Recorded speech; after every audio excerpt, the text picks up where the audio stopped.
this time thôi cô ra TB vậy là con bus stop trong Bình Live Team nè. Giá mình mua ở đây vẫn tăng.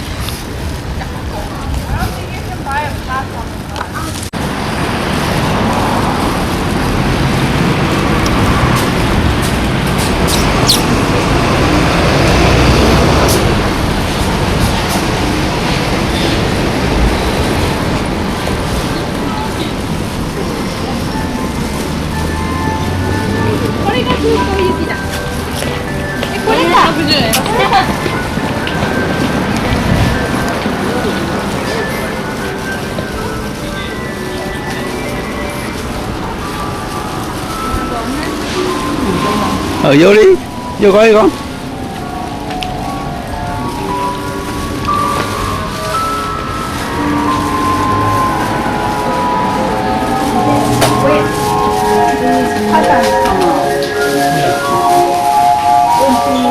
Ôi ôi.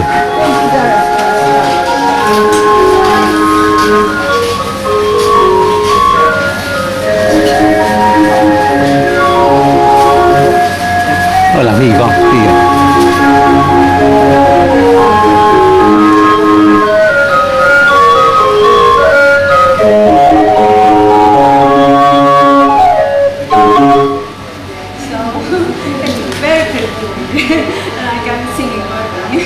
bird singing 可愛い音がしてますよね。なんか歌にこされてるですね。音がしました。So and we have other song Marching from Germany この中にはドイツの軍隊公式テーマなんかも入ってるんですね。So and Japanese said, well, we all listen to sports event in Japan. そちらのドイツの行進曲はですね、日本では、運動会、毎回運動会で聴いてますよ。そんなふうにおっしゃってましたね。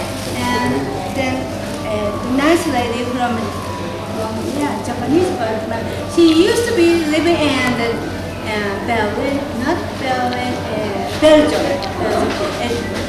ベルギーに住んでたというお客様のお話をしてくださいました。So she said, oh, I've seen it in two men. 2人の男の人をベルギーの街角を見たというんですね。One man was standing and playing music bar. 1人の男の人はこう演奏してる。The other man was standing by that. もう1人の人はこうそばに立っていて、holding something. こうやって畳んでたっていうんですね。This one is this pocket. ポッケルはpaper roll. One. こちらはロール式になっているので、こうくるくるくるくる巻き取っていくんですね。The lady said at this point the holding time. 女性の方がお話ししてくださったのはこの中が折りたたみ式なんですね。When you play it, こう演奏してました。The paper comes out from here like this. この横から紙がパタパタ出てくるんですね。だってでままずholding してたね。このように畳んでもう一回こうセットし直してた。そんな光景を話してくださったんですね。And the nice young man and young lady from Germany、ドイツからの若いお二人がお話ししてくださったのが、So we have many little toys on top。この上にちっちゃなおもちゃがいっぱい乗っかってて、the man was hanging。このようにですね、手渡しでおもちゃくれてたんですよ。そんな楽しい思い出もお話ししてくださいました。And the young man was taking a lot of pictures. 若い男性の方がいっぱい写真撮ってたので、I asked, where are you from? どちらからですかと聞きました。Oh, I'm from Germany, Berlin. ドイツのベルリンからですとおっしゃられて、Yeah, I know that his name. バシガループさんの名前を知って、I've seen it in museum. 博物館でも見たけど、I've never listened to it. This is the very first time. 一度も聞いたことがなかったとおっしゃって、これが初めてなんですよねとおっしゃいましたね。He was very excited.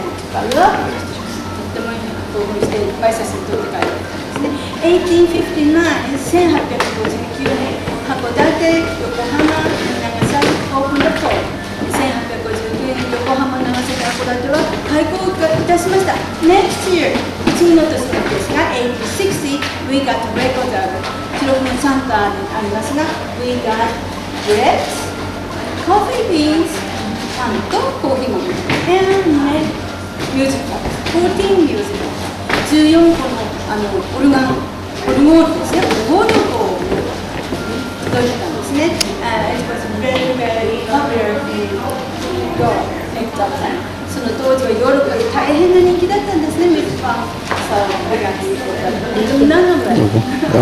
ra ngoài.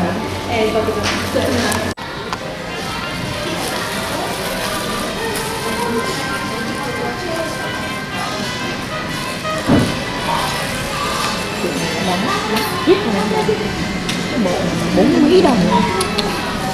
Dễ sợ.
Thank you.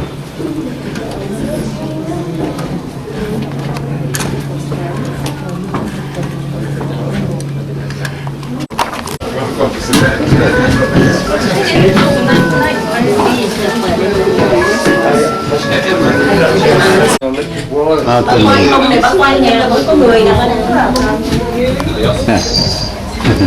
Hello. Mountain Karate. Chụp hình cho bác ạ. Đây là như này nó hay hơn.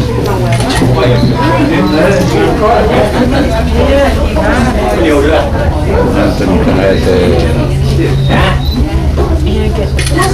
Full picture too, just something like that.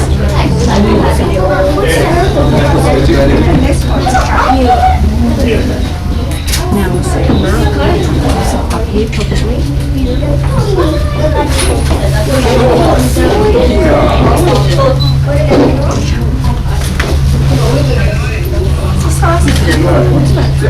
Small city, beach. Circle square.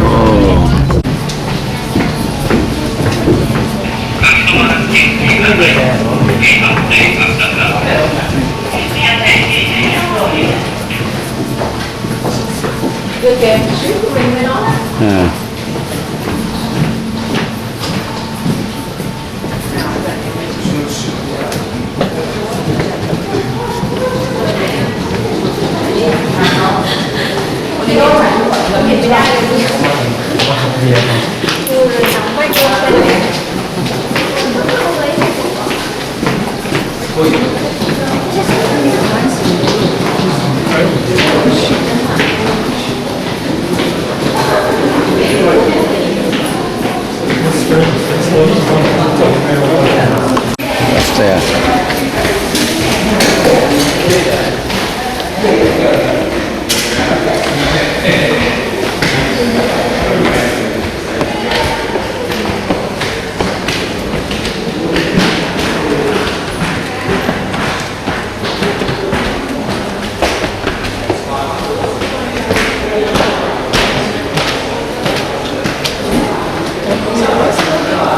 Có bus mà, cái này có bus mà. Có bus mà. Dạ mình mua xe bus từ đây được. Cũng đi ra ngoài trước đi, ngoài trước đi không? Thì sau đó lên ngoài trước đi.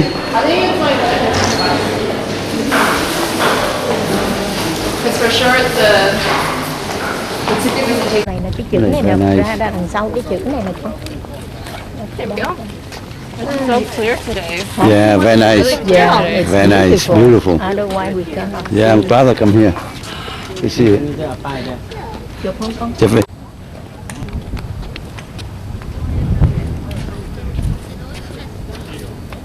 Beautiful, huh? Đúng rồi. On top of the mountain. Okay, they're dead. Yeah, on top of Haganete mountain.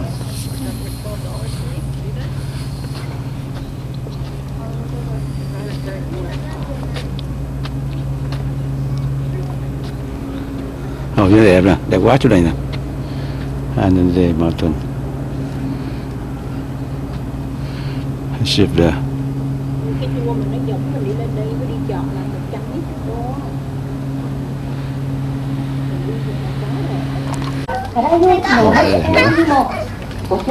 Dễ sợ luôn. Đẹp quá.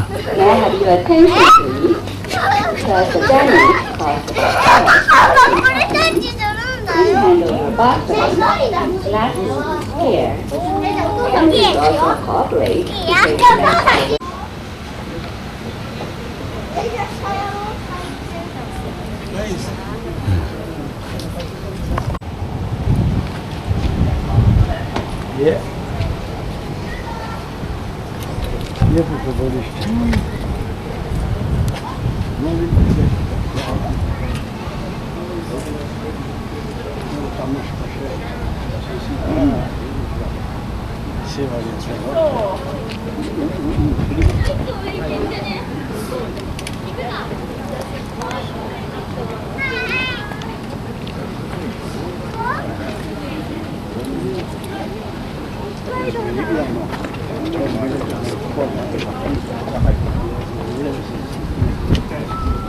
ロープウェイご利用のお客様にご案内いたします。ロープウェイは15分間隔で営業運転いたしております。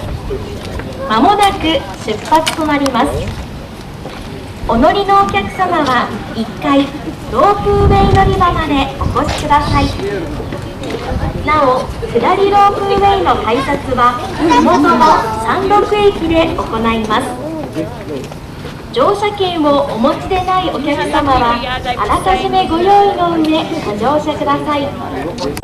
ごめん、そこ。聞いてないで。はい、音来た、音来た、音来い、音来い。あとですよ。は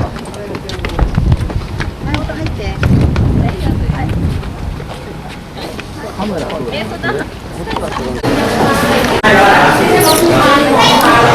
Then you back to the mountain base.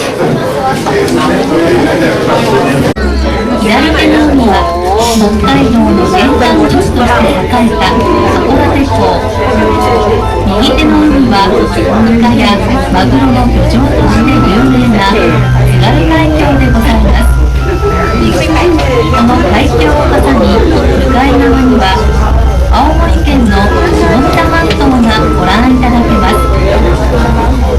北目の4陸には大間の町や本州最北端の大間崎、遠くは尻屋崎、津軽半島まで一望することができます。また正面に連なる山々は横津岳をはじめとする一つレンガ。その左手には標高1131メートルの活火山駒ヶ岳がございます。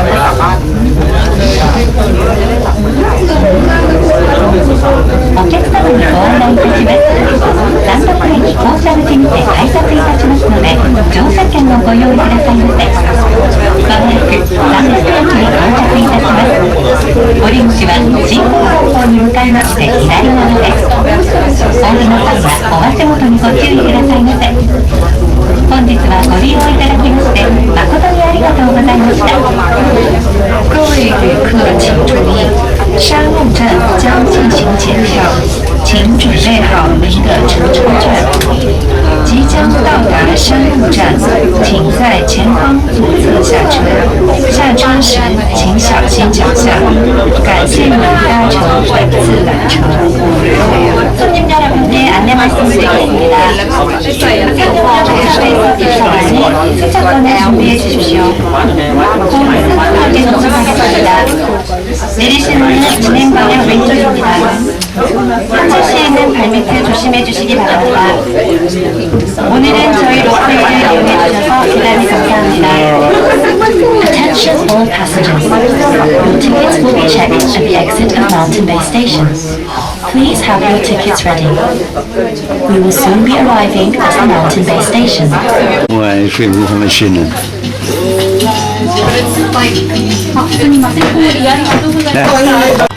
No one's like out there. Yeah. Good. The way for this ice cream. I don't think it's like too sweet. Ôn British consulate. Ôn British consulate.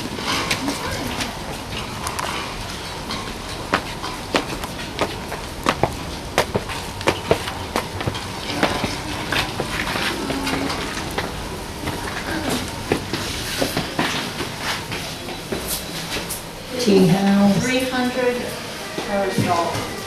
Oh. Yeah. You can go on down. Mình coi xuống.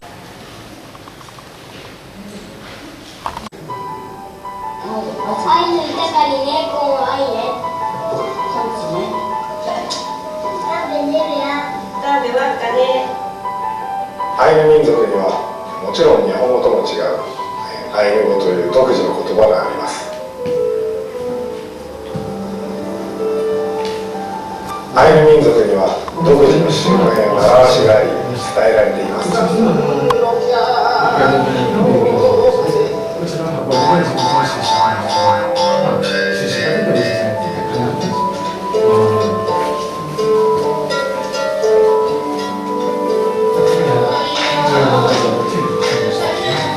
アイヌ民族には音楽や踊りなど独自の文化があります。そしてアイヌ民族は昔から日本に住んでいる日本の先住民です。このように言葉や生活習慣が違うアイヌ民族ですが、僕を含めて今のアイヌ民族の人たちで特別な生活をしている人はいません。けれどアイヌの文化の大切な事柄は多くの人たちによって支えられ受け継がれています。今を生きるアイヌの人たちは昔のアイヌの伝統から得た大切なことと、今生きることと融合して新しいアイヌの文化を作っていこうと考えています。僕はそうしたアイヌの文化を胸にうんと知ってほしいです。そしてアイヌの文化から何か感じ取ってほしいです。楽しいよ。そ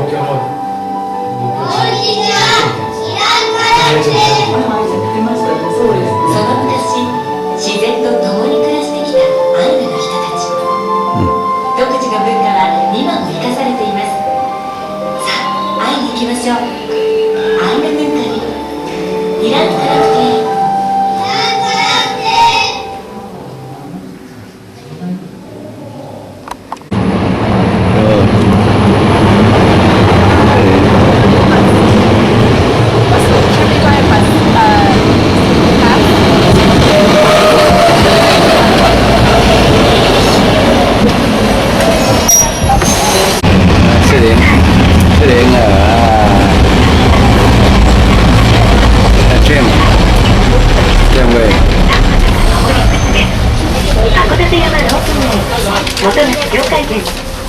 仙台へはここでお降りください。八頭方面で乗り換えの方は乗務員までお申し付けください。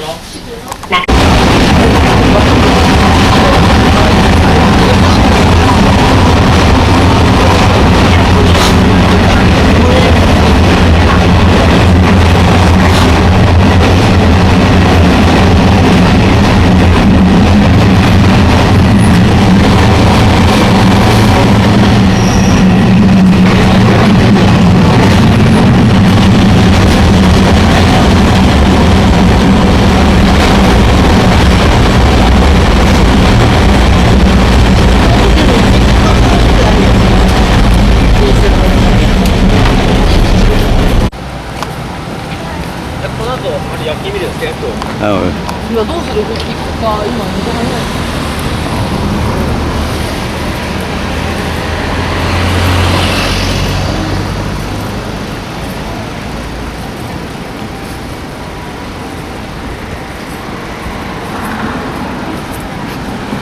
Má không biết đường mà chỉ gì đi á. Go down or turn left.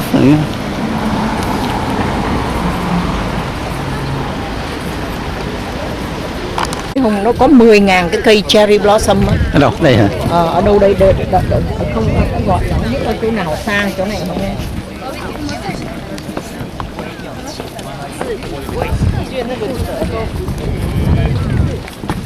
Ten thousand ở trong một cái temple. một cái shrine.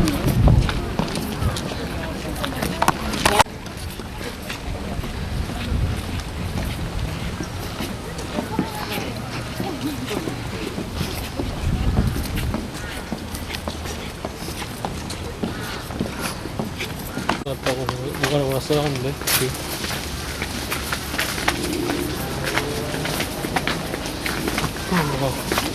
거기다 못 적었네. 저도 안 먹게? 별로 먹고 싶어. 아, 여기 왔다고 일단 뭐 기록을 사진을 남기긴 해야 하는데 뭘 찍어야 할지 모르겠네. 전망대 안 가면 여기 차라리 맨 처음에 있었던 표지판 거기 앞에 찍는 게 제일 나을 것 같아.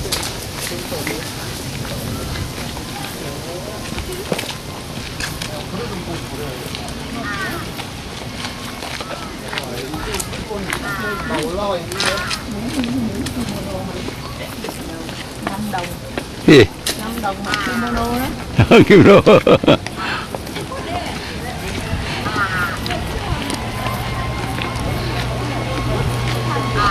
Trong này nó có cái combo hay gì trong này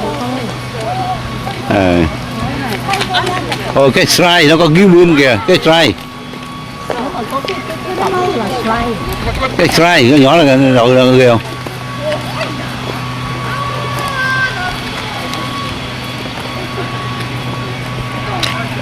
Ở trong mướn đồ đó đó. Samurai à?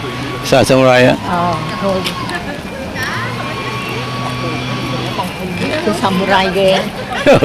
Phải công nhận tụi Nhật nó mấy cái cây tùng nó đẹp ghê.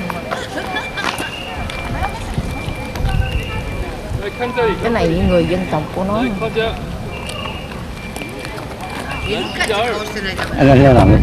Hả? Anh đang làm giống nó này. Thôi vậy, thôi.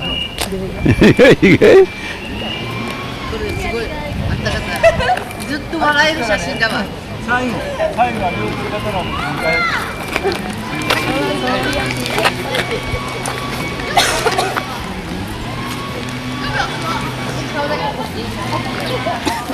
Yeah, you are so picture.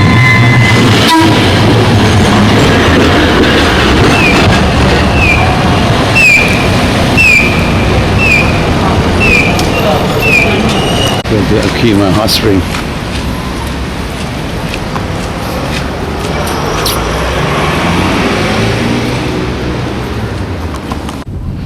Go from the rail, the train station to Osan Hot Spring, Akima Hot Spring. 7-Eleven here.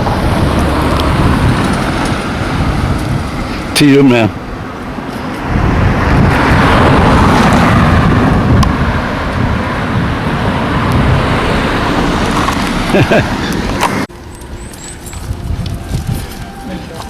Hot Spring all around the country mà. Cái này cũng nít ra, đẹp ha. Tôi biết cái gì cũng cây cảnh là đẹp. Hot Spring Hotel.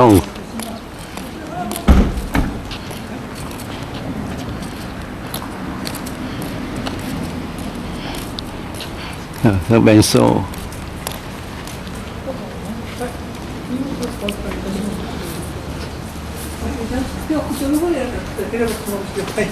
いらっしゃいませ、ホテルマスターようこそ。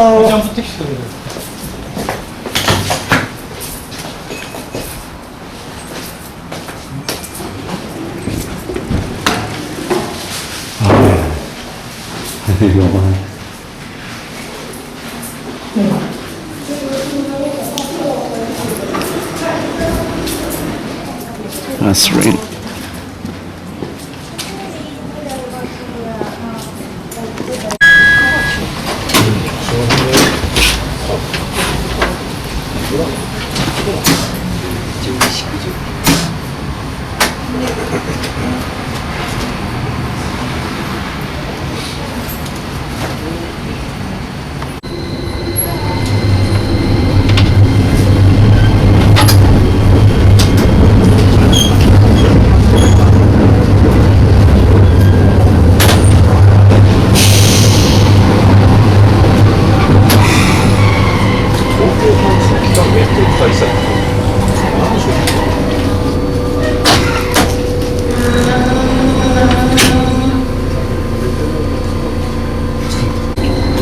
戻ります。ご注意ください。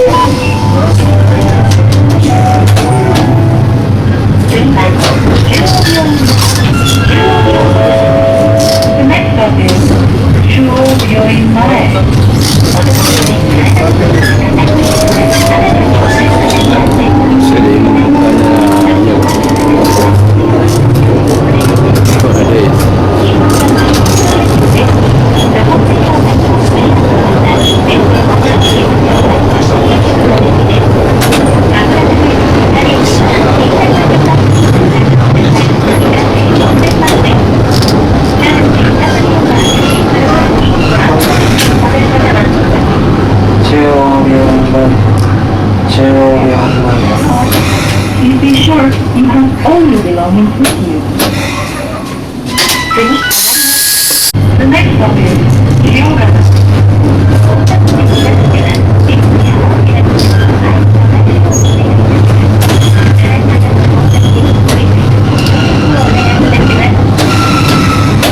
From here, you can access the baseball stadium and the municipal swimming pool.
to West Station.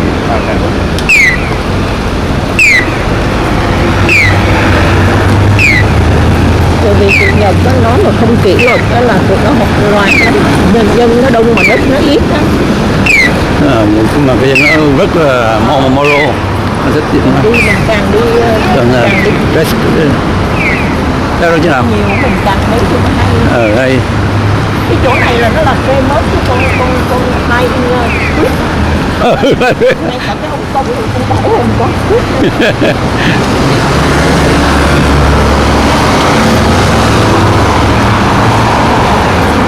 Mình đi lạc xe nào không?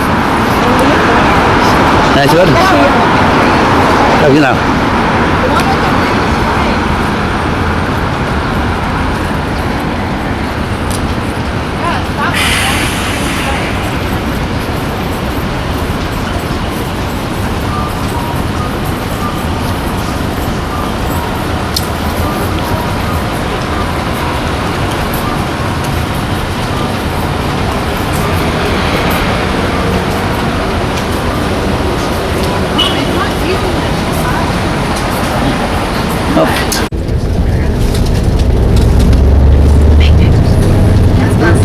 no, this is not the last bus. I thought it was, that's why I was still talking outside. But she said, no, this bus must go already, because it's not the last bus. There's another bus at 5 minutes. This is the next to the last bus. Like, go connect. This is physically from yes. Good tell.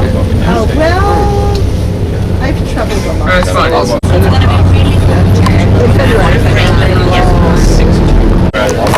About religion.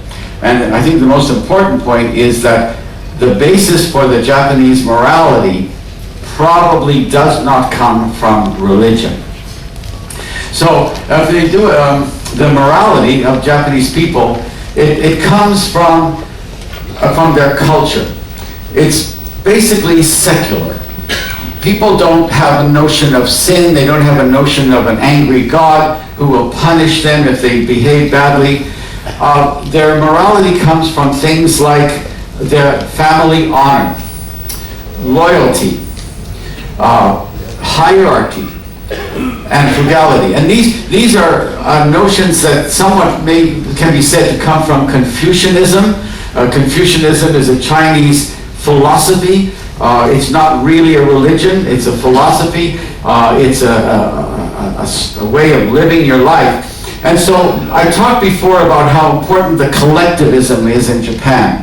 And so you're a member of a family, and your family honor depends on your behavior. Any bad thing that you do, any misbehavior, it reflects on your family.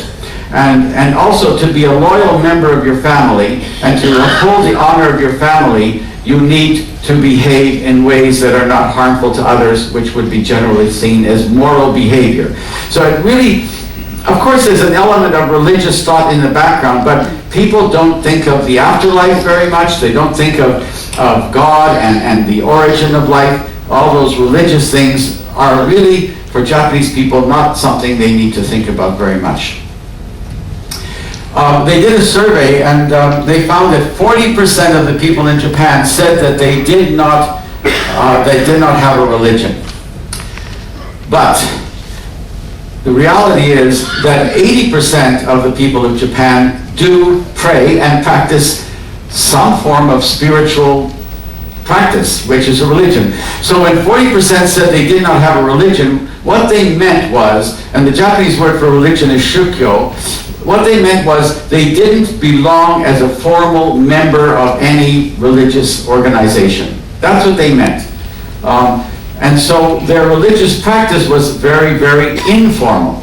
And so they do pray. So where do they pray?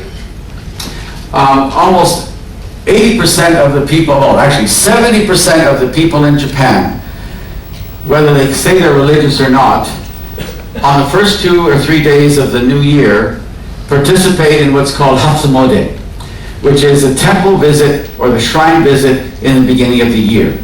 And 70%, that's over 100 million people in those 3 days swarm to all the shrines and temples all over Japan, and they pray for good luck and for a prosperous and healthy coming year. So that again is a very religious activity. But it might only be one visit in the year. But what goes on much more is what happens at home. People do practice ancestor worship, or they have altars in their home where they sometimes would pray on a daily basis. But those people who are doing all that praying will tell you they're not religious. The two main religions of Japan are Buddhism and Shintoism. They are very different. At points in the history of Japan, they've been at each other's throats. They've actually competed. But for most of Japanese history, they have coexisted. And in fact, nowadays, they get along very well. So most people could actually spend time, occasionally visit a Buddhist temple and sometimes visit a Shinto shrine, and the two coexist. But they're very different. You can just see even the way the monks are dressed are very different. I'm going to talk about each one individually. So first of all, Shintoism. Shintoism is probably the most well-established religious tradition in Japan today. Shintoism has no founder. There's no Muhammad or Jesus or Moses. It has no holy books, no Bible or Quran. It has no regular services. You can be a follower of Shinto and never actually go to a shrine, except maybe once a year or less. It has no ethical code. Following the Shinto tradition, they don't give you a list of 10 commandments. It doesn't do any proselytizing, and it doesn't really talk much about the afterlife. So what is this Shinto religion? It actually is a form of, I think it's fair to say it's a form of animism. And animism is basically a polytheistic religion, a religion with many gods, and usually those gods are associated with natural phenomena. And you find animism in often unsophisticated societies, hunter-gatherer societies, non-literate societies. Most of them are animists. The North American native people before Europeans arrived, those are all animist religions. Shinto is kind of a very sophisticated form of animism. And maybe to a certain extent you could say that about Hinduism too, which is a much more sophisticated form of a polytheistic religion. So the Shinto belief is that there are gods, kami. Shinto basically means the way of the gods, and Shin means God, and so does kami. And kami is actually a spiritual essence, and the Shinto religion indicates that there are kami in everything, whether it's inanimate or animate, whether it's living or not, there are kami in everything. And of course, different things have different degrees of powerful or less powerful kami. The people, the public, prays to their kami when they feel like it, often when they have some special favor that they want. Otherwise, they don't need to go and pray. One thing I think it's important to note is that there are about 80,000 Shinto shrines all over Japan, and most of them are dedicated to kami, or gods, that are very, very local. So a local village would have its own shrine, and the god that would be worshipped there would be the god of the village, the shrine of the village. So you can find kami in all kinds of things, in big things like mountains. So there are holy mountains that have kami in them. Trees, big trees, are often very old trees, are worshipped for the spirit in them, because the fact that it survived a long time means it's got a powerful spirit. And people, powerful people who've had a big impact on society, when they die, they can often be worshipped as gods, and the shrines would be built just to them. And I'm going to give you some examples. So first of all, the most important god is the sun goddess, and of course the sun is the biggest and most important inanimate object on earth, and that is the most important Shinto god. I talked about her before, Amaterasu Omikami. She is supposed to be also the ancestor, the great, many times grandmother of the current emperor, and indirectly of the entire Japanese race. Very important god. She has her own shrine south of Nagoya at a place called Ise, and this is a picture of it. It's called the Naiku. This is a fascinating place. You cannot go inside. The only people that can enter the Naiku are either the emperor, who is, theoretically, the direct descendant of Amaterasu Omikami, or the various highest ranking priests, Shinto priests. This temple is over 1,300 years old. Does it look like it? No. Because it's rebuilt every 20 years. So every 20 years, what they do is they have, right beside the current existing temple, they have a plot of land where they build the new one. And every 20 years, they tear down the existing one, and then the new one comes into operation. They've been doing this happened 62 times. And the last time was the year 2013. So they're going to do it again in 2033. They always have a big ceremony when they go from one to the other, so come back in 2033 and see the 63rd time that they rebuild this temple. Interestingly, when they rebuild it, they build it exactly the way the original temple was built, down to the last wooden screw. They have a group of carpenters who are hereditary, and every generation is responsible for rebuilding this temple, and it even has certain forests in Japan that produce the trees that will then be used to build this temple. So here's an example of a tree being worshipped, a giant old tree. This sign actually says there's the God in this tree, and this tree is 700 years old, and of course it's worshipped because it seems to be a very strong spirit in that tree. Here is a place, this is a shrine dedicated to the shogun, Tokugawa Ieyasu. He was the founder of the Tokugawa shogunate, which lasted for 250, 260 years. He was a powerful military general, and he was clearly a very clever administrator because he was able to establish a dynasty that lasted for such a long time. Before he died, he knew he was going to become a god. So he began to order the building of a shrine to him where people could go to worship him as a god. The Emperor Meiji also has a shrine dedicated to him in Tokyo because he was also a very important emperor, historical person. This is in Nikko. Nikko is a couple hours away from Tokyo. If you're looking for a really good day trip out of Tokyo, Nikko is a very good place to visit.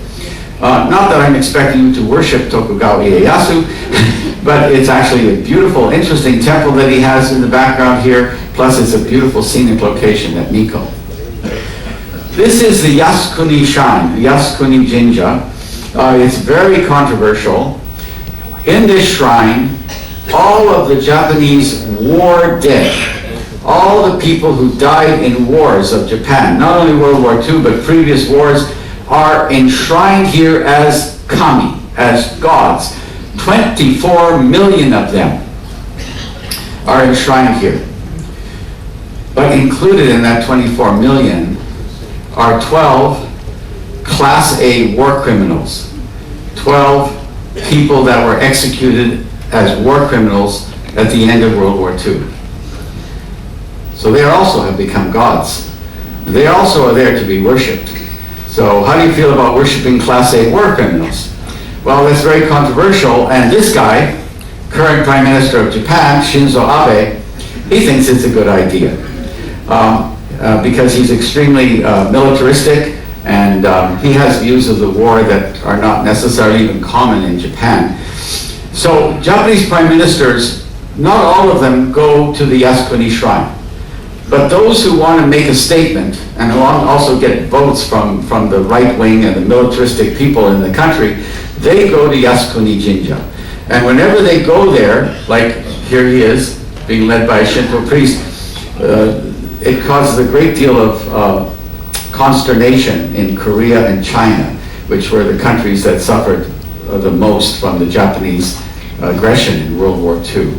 But this is an example of war dead are enshrined, they become kami, they become deities.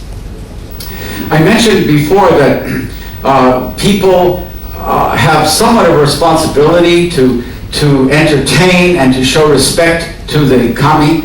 And again, most of the kami are specific to local regions, and the way that the most popular way of showing respect and entertaining the kami are what are called matsuri. And that in English that would be festival.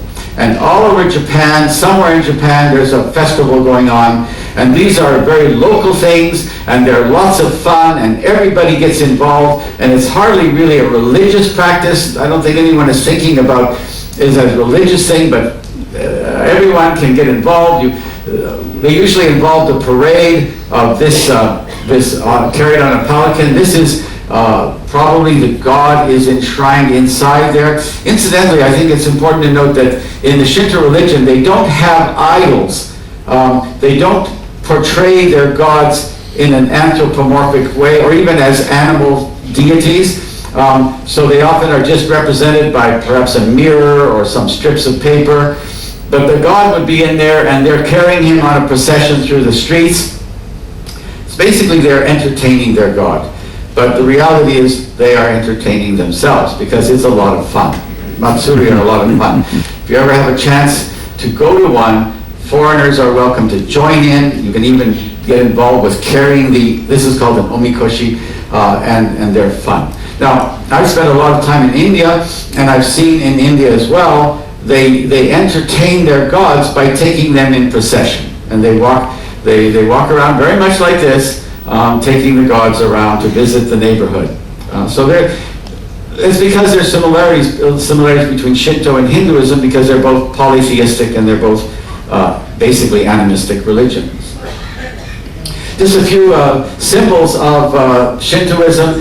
This is called a torii, and it's the gateway in front of every Shinto shrine, even little ones. There'll be the torii, and it's the gateway between the world, the profane, the secular world, and the sacred world, which is on the precincts of the Shinto shrine. So if you ever visit a Shinto shrine, you have to pass through a gate. Usually they're not as ornate and beautiful as this one. This is just off the coast of Miyajima, which is close to Hiroshima. When you enter a Shinto shrine, you have to wash your hands and rinse out your mouth. Again, you're purifying yourself before you go inside. There's a Shinto priest praying in front of the altar using the strips of paper, and you'll find on Shinto grounds, on Shinto shrines, you'll often find these young women. They are not priests. They are called miko, and they are they help out in the temple. So they're shrine maidens. Incidentally, there are about 20,000 Shinto priests in Japan, and 10% of them are actually female. So you can be a fully fledged Shinto priest and be a female. That's not the case for Buddhism, and for most religions actually, but it is for Shinto. And just as an interesting aside, my wife's family has been established in their hometown for about 700 or 800 years, and they were the leading family in the district. To her shame, my wife's ancestors were feudal lords exploiting the peasants, but that's another story. But anyway, they had a shrine which their family built, and that was the shrine for that area. It's called Ezuriko in Tohoku. And my wife was actually asked to become the chief priestess at her family shrine. But she was interested in a different sort of career path. So she did not accept the offer. But I think it's kind of cool that I almost married a Shinto priestess. I think my wife's going to talk this evening about the history of women in Japan. And Shinto is old. Shinto goes back well over 2,500 years. Buddhism is new. It's only about 1,600 years in Japan. And so Shinto probably has a much more positive attitude towards women than Buddhism, and certainly the patriarchal Confucianism that came to Japan with Buddhism at the same time as Buddhism 1,600 years ago. So my wife's going to talk about that shift in Japan from a largely matriarchal society into the current very highly patriarchal society of Japan today. These are omamori. When you go to a shrine, often people will go there because they have something they want to ask for, and then you pray. The normal way of praying is clap your hands, which is to call attention of the gods to you, and then you light a candle and you light some incense, and then you can say your prayer. Then before you leave, you will often buy one of these little talismans. They're only about this big, and each one is devoted to a different kind of protection. So if you want a common talisman, it says safety in traffic. And so you'll often find them hanging from the rear view mirror in taxis and private cars, and it basically is supposed to protect them from traffic accidents. A very common one also is success in exams. So students will go before their exams and make a prayer and take an omamori with them. And another common one is to find a suitable mate for marriage. So a success in love life. So these are people who go and have these and carry them around who probably don't even think of themselves as being very religious. Just quickly, I want to mention sumo. I mentioned the other day, sumo is a sport, and just like Shintoism, Shintoism cannot be exported.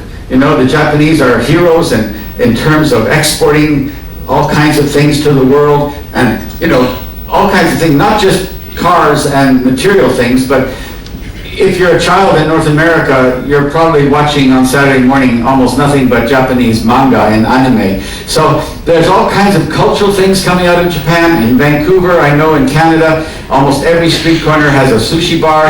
So there's all kinds of cultural exports to Japan. Shintoism is not exported. It's very hard to export it. It's so Japanese. And so is sumo.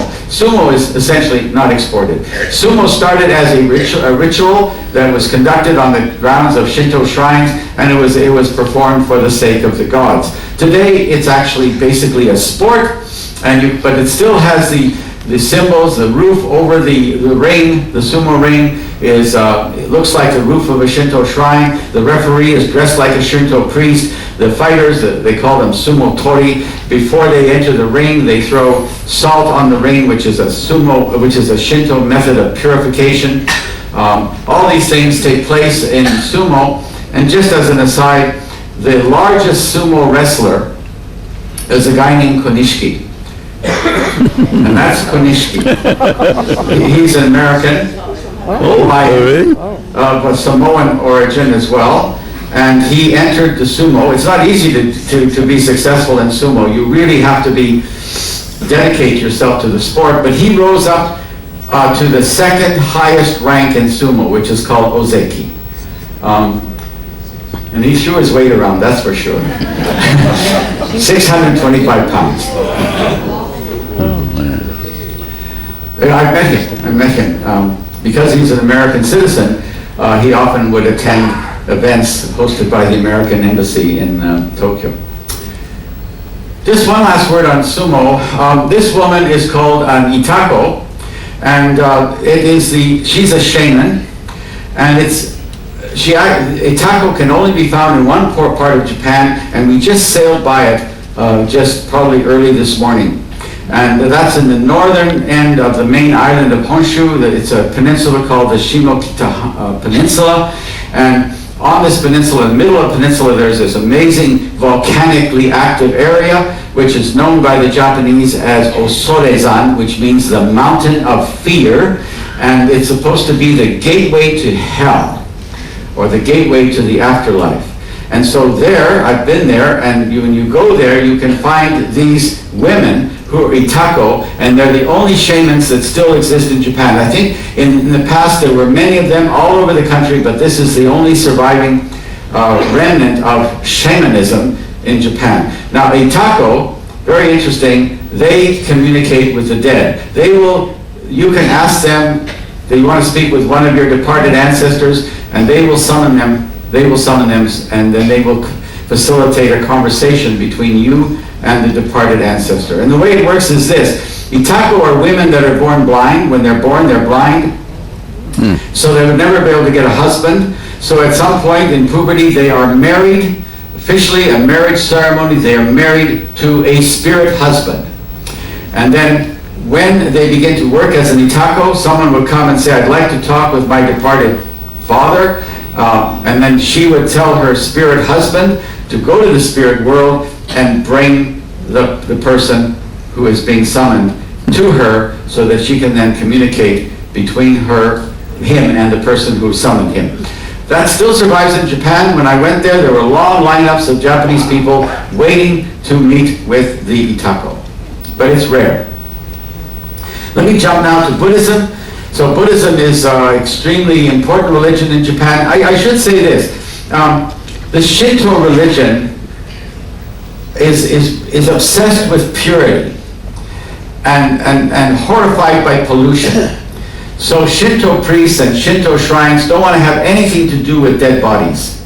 So if anyone needs to have a funeral and needs to have a cremation or needs to have someone put into the ground and buried in a tomb, it has to be done through Buddhism. So every Japanese, probably at some point in their lives, has to go to the Buddhist temple, and there the Buddhist priest will conduct ceremonies, and they participate in the ceremonies, and their loved ones will be buried as Buddhists. Anyway, I don't have time to go into too much detail. One of the characteristics of Shintoism, it's very amorphous, because there's so many temples and they're very local and there's no rigid system in Shintoism. But Buddhism is a much more highly organized religion, originally created by Siddhartha Gautama in India, but it went to China and it came to Japan from China. First came to Japan probably 1600 years ago, and in the beginning it was only a religion for the elite and for the noble families and intellectuals. It didn't really catch on, but in the 9th century, around the 9th century with Kobo Daishi, and I talked about him, he's the one that the Shikoku pilgrimage is based around. He brought a more popular form of Buddhism to Japan, and then following him a century later, there was another Buddhist monk called Nichiren who introduced what's called Pure Land Buddhism. I won't have time to go into details of any of them, but I think the form of Japanese Buddhism that is best known in the West is Zen Buddhism. Zen, actually, I believe it started in China. It was called Chan Buddhism. But then it came to Japan, and in Japan it really, really evolved into what we now know as Japanese Zen Buddhism. And there are two basic approaches in Zen Buddhism. One is in the Rinzai school, which is focused on koans, which I'll mention in a minute, and the other is the Soto school of Zen, which is based on meditation, which is called Zazen. I should say right away that Buddhism essentially has no God. There's no God in Buddhism. It is, so some people would say it's not even a religion, but you can see how Buddhism can coexist with Shintoism, because Shintoism has an infinite number of gods, and Buddhism has none. And so they can actually live side by side quite comfortably. And in fact, the Shinto sometimes identify the Buddhas, and the various Buddhas, as being gods, Shinto gods as well. So they can live together. Just a quick parable, a quick story about when Buddha was teaching his disciples back in India. One of his disciples asked him, since you know everything, because he was the enlightened one, teach us about God or gods. And Buddha's response was, you don't need to know about gods and gods. I'm going to teach you how to live as a human being in the world today. That's all you really need to know. And then he tells a parable.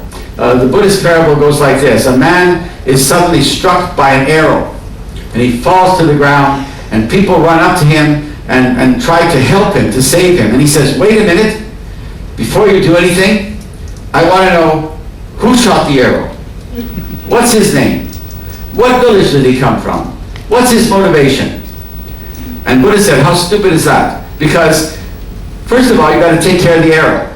And then later on, you can try to maybe look at what is the meaning of life, and you know, because life is like, the Buddhist view of life is suffering, and so we all have an arrow in us, and so what we need to do is find ways to deal with the arrow and not worry about who shot the arrow and why they shot the arrow, which is the kind of thing that's usually focused on by other religions. So the goal in Buddhism for ordinary people is just to live a good life, and then there's a notion of rebirth and karma, and if you live a good life, you get the kind of karma that will allow you in your future life to be better off, and you can go through a series of lives until you reach the point that you can develop yourself to the point of becoming yourself a Buddha. In India, I think the Buddhahood is described as nirvana, and in Japan, they use the expression satori. Satori is something you cannot describe in words.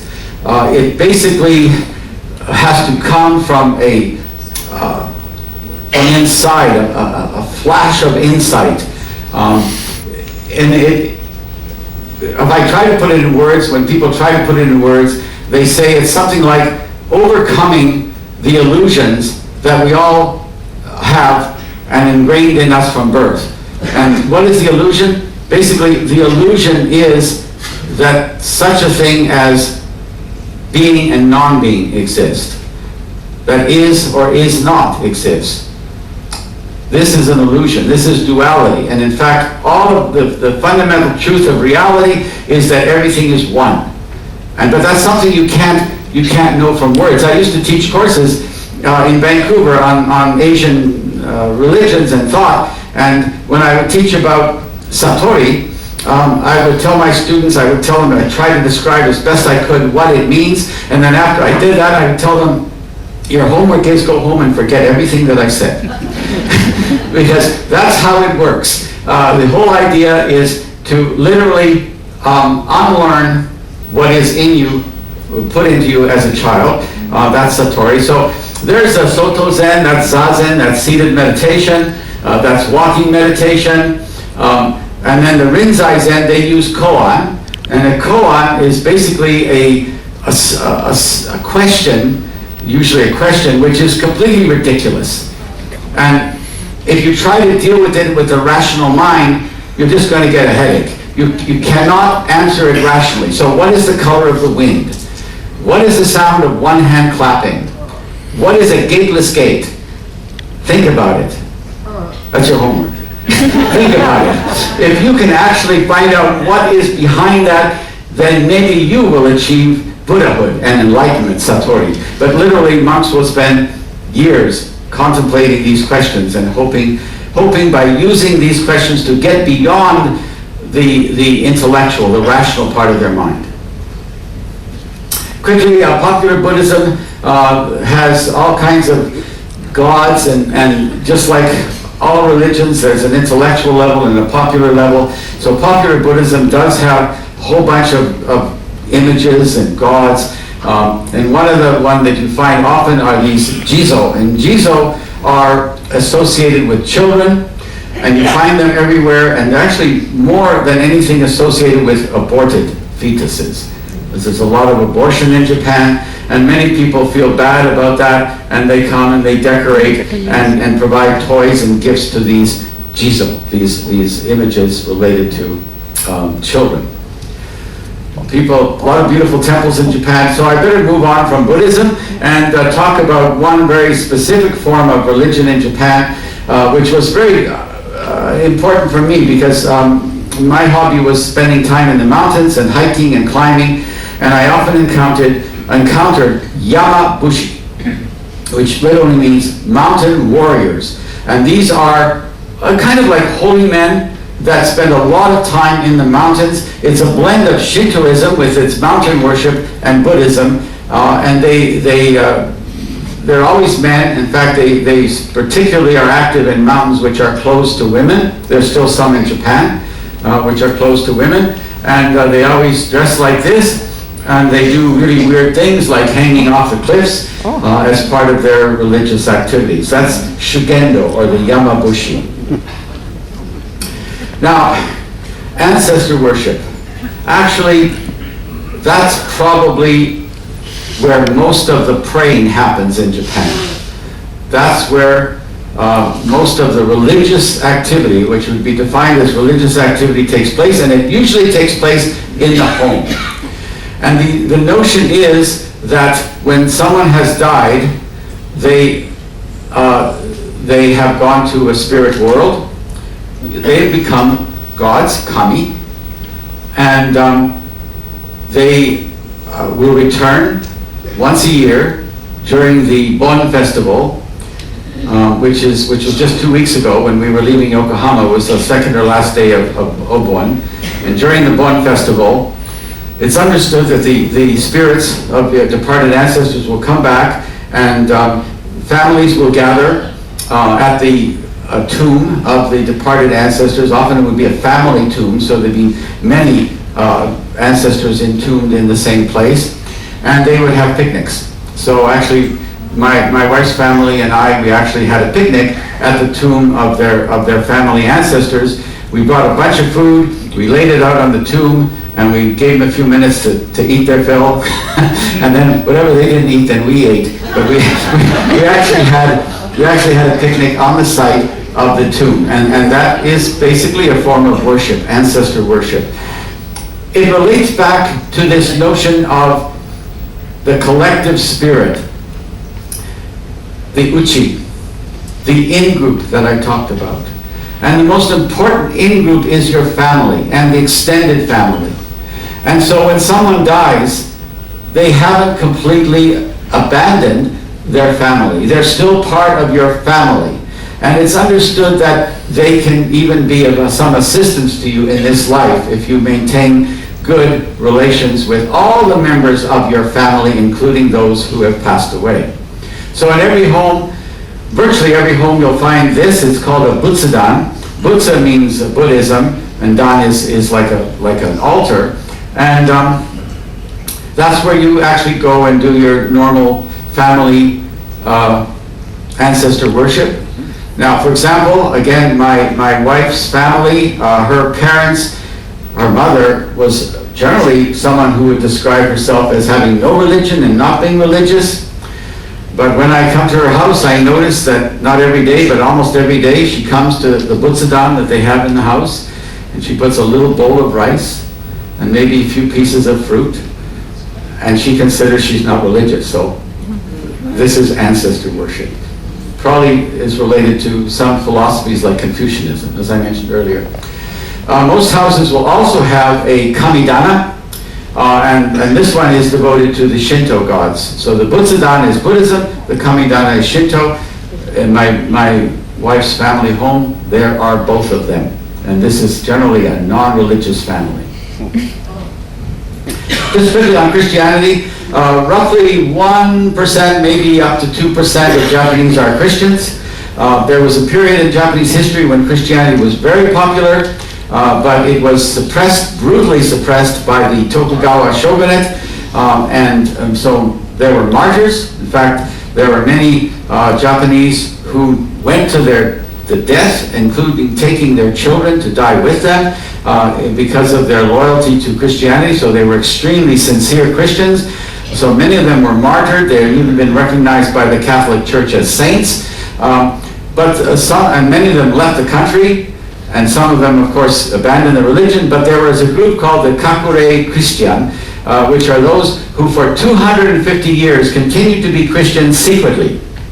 And only after the end of the Tokugawa shogunate, in about 1876 or something, when Christianity became legal, because before that, not only was it punishable by death to be a Christian, it was punishable by death to know of someone who was a Christian and not report them. So they were in a pretty precarious situation, but some of them managed to maintain their Christianity for the whole 250 years and then come forward